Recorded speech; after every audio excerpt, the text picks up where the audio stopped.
It seems to me that traditionally God is just simply a way of explaining the unexplainable, whether it be the ancient Egyptians using God to explain a drought, or it's the ancient Greeks using God to explain the sun rising and setting, or the 20th century using God to explain the Big Bang or to explain the creation of the universe.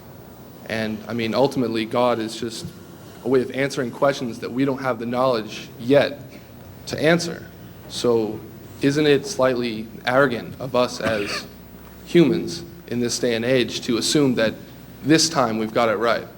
That this time we know that God is the answer. Yeah. Whereas, as shown many times before, it's failed. Well, that's a really good question. I mean, this raises the old so-called God of the gaps issue. You know, are we just punting to God to kind of plug up the gaps in our scientific knowledge? And certainly one would be very skeptical if that's the route I were trying to take, and I would share with you a real concern about that.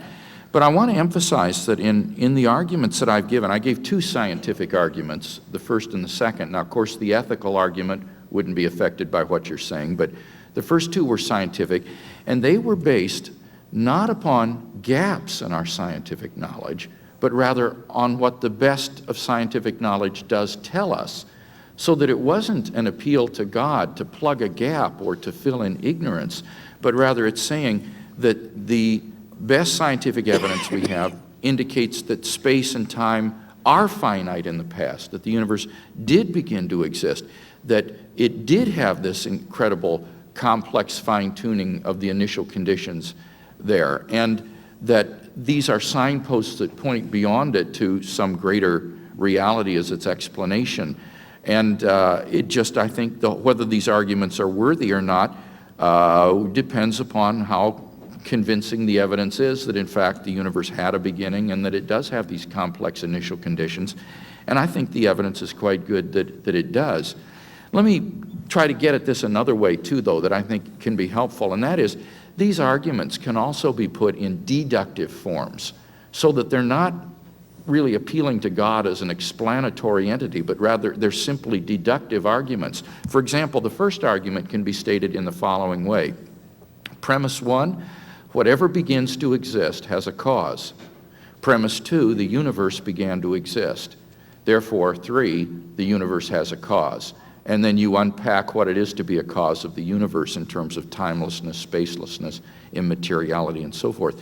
Now, in a deductive argument like that, if the premises are true, then the conclusion follows logically and inescapably, whether you like it or not. And it seems to me that with regard to those two premises, they are both more plausibly true than their negations. Particularly that second premise, the universe began to exist. That's not a religious statement. That's a statement you can find in any textbook on astrophysics or cosmology. And it certainly seems to be more probably true than its negation. So when you put it in the form of a deductive argument like that, I think that it's a good argument for that conclusion. And the second argument can also be put in a deductive form. It would be premise one, the initial conditions of the universe are due either to law, chance, or intelligence. Premise two, the initial conditions are not due to chance or law. Therefore, number three, they are due to intelligence. And again, it all depends on whether or not those premises are true, and I think that they are certainly more plausibly true than their negations, and therefore the conclusion would follow deductively and logically. Well, isn't it true, though, that just because the law hasn't been discovered yet doesn't mean that the law doesn't necessarily exist? Of course that's true. That's absolutely right. But then it's a matter of plausibility or probability.